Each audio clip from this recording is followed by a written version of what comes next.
Batterygate Apple betrayed its customers and now it faces a world of hurt. Apple is a company that is known for its rabid, fiercely loyal customers.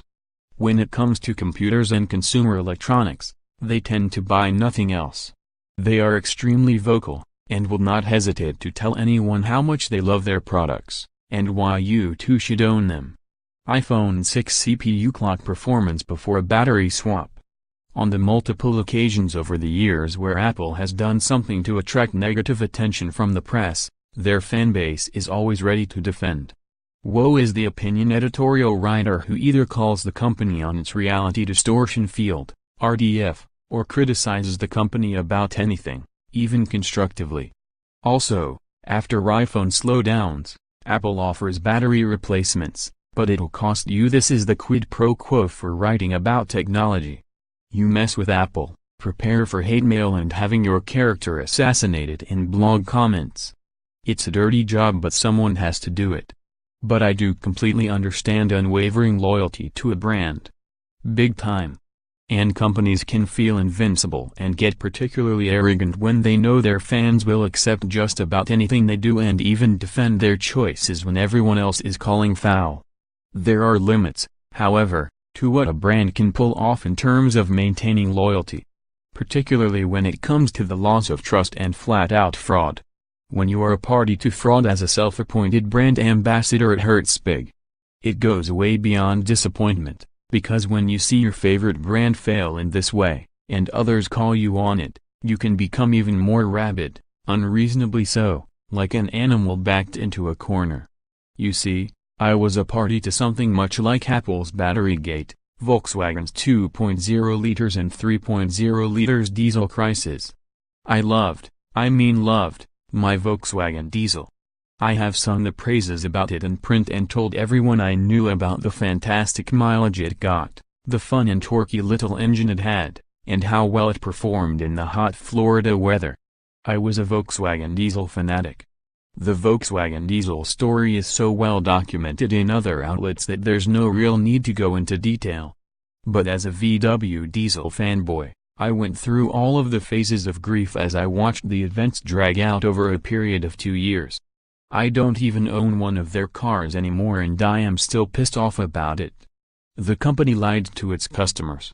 We bought a vehicle under the assumption that all of the claims they made about the engine performance being a clean diesel, they were completely false. It was too good to be true.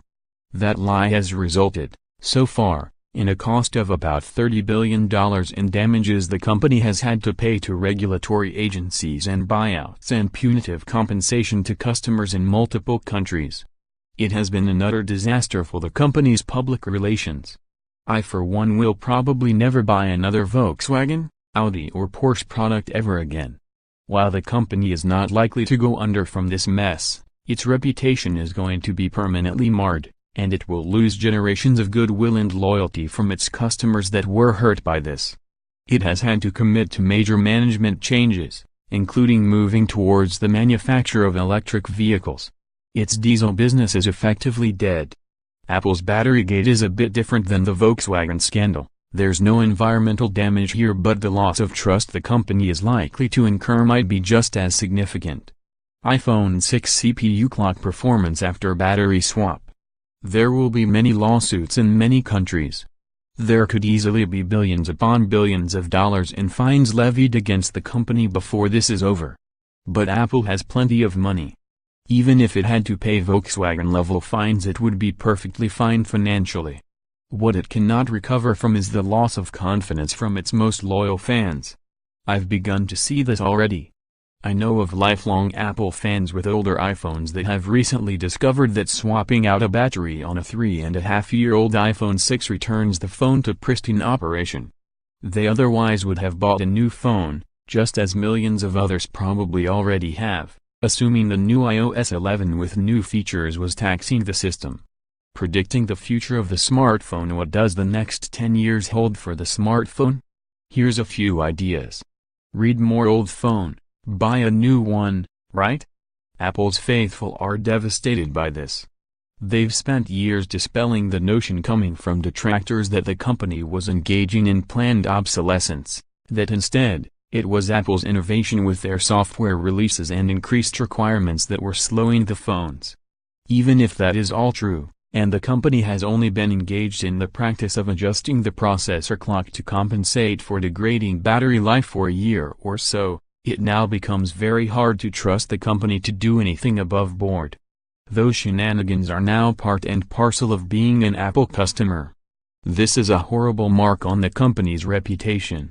It needs to act swiftly and correct this grievous, poorly intentioned software change and admit fault, because eventually, it will have to.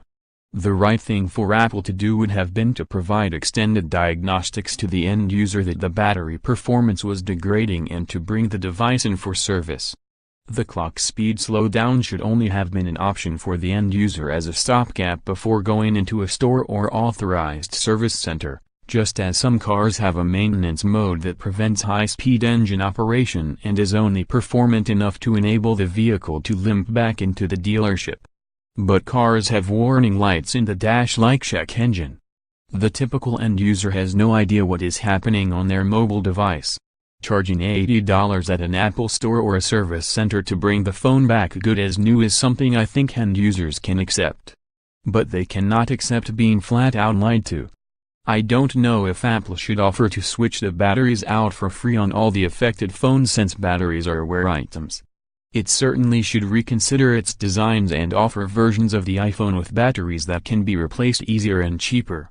I cannot say for sure what punishment Apple is going to suffer from states and governments and from class action lawsuits. That's up for the judicial process to decide. But I can say that some of Apple's fans are extremely hurt, they are angry, and it could result in generational damage to the brand, just like Volkswagen is dealing with now. As an Apple fan, do you feel betrayed by Batterygate? Are you reconsidering your loyalty to the brand?